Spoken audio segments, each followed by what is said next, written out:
Long ago, there lived the wise Rishi Dhaumya, a sage of profound wisdom and radiant presence. He was deeply versed in the Vedas and master of many sacred sciences, and a beacon of knowledge. Students from far and wide would come to his ashram to study, learning not just scriptures, but the discipline of life. Among Rishi Dhaumya's disciples, Aruni held a special place. Quiet and humble by nature, he was deeply loyal and sincere, always eager to follow his guru's instructions without hesitation. Although he was not intelligent, but was greatly loved by Rishi Dhaumya because of his quality of obedience. One day, there was a heavy rainfall which continued for a long time without stopping. The entire ashram and the area around it were flooded with water. Surrounding the ashram were fields where grains and vegetables had been planted.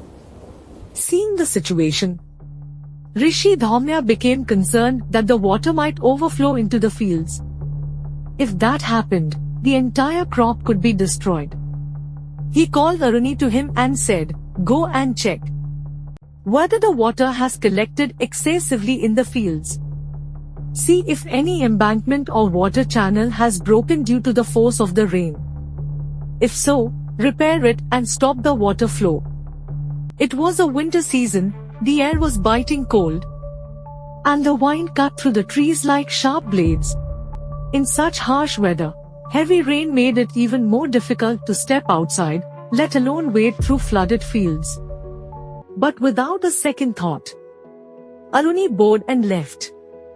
Aruni reached the field.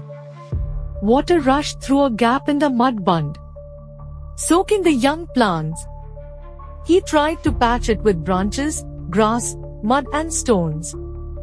But each time, the water broke through again. Hours passed. The sun dipped low. Cold winds blew. His hands were numb. But still, he would not fail his guru. Finally, Aruni did something no one expected. He lay down across the gap himself, using his own body to stop the flow. The water stopped. The crops were saved. The boy shivered, but stayed still until morning. Back at the ashram, Rishi Dhaumya noticed Aruni hadn't returned. He asked all his students, but no one knew of Aruni's return. Then Rishi Dhaumya, taking a few disciples with him, set out toward the fields. At various spots, he paused and called out, "Aruni, where are you?" But receiving no reply, he kept moving forward. Finally, at one place when he again called, Aruni heard the voice, but did not get up. Lying down, he replied in fainted voice, "Gurudev, I'm here." The Guru and his students ran toward the sound. When they reached the spot, they saw Aruni shivering, soaked in water and covered in mud, lying across the channel, holding back the flood. The Guru's heart was deeply moved, and his eyes filled with tears. Aruni's devotion shook him to the core. He lifted the boy and embraced him. He said, "My son, today you have set a rare example of true devotion to the Guru. Your penance and sacrifice will be remembered for ages to come. You will always be remembered as an ideal disciple, and other students will follow your example." He blessed Aruni and said, "May you be blessed with divine intelligence.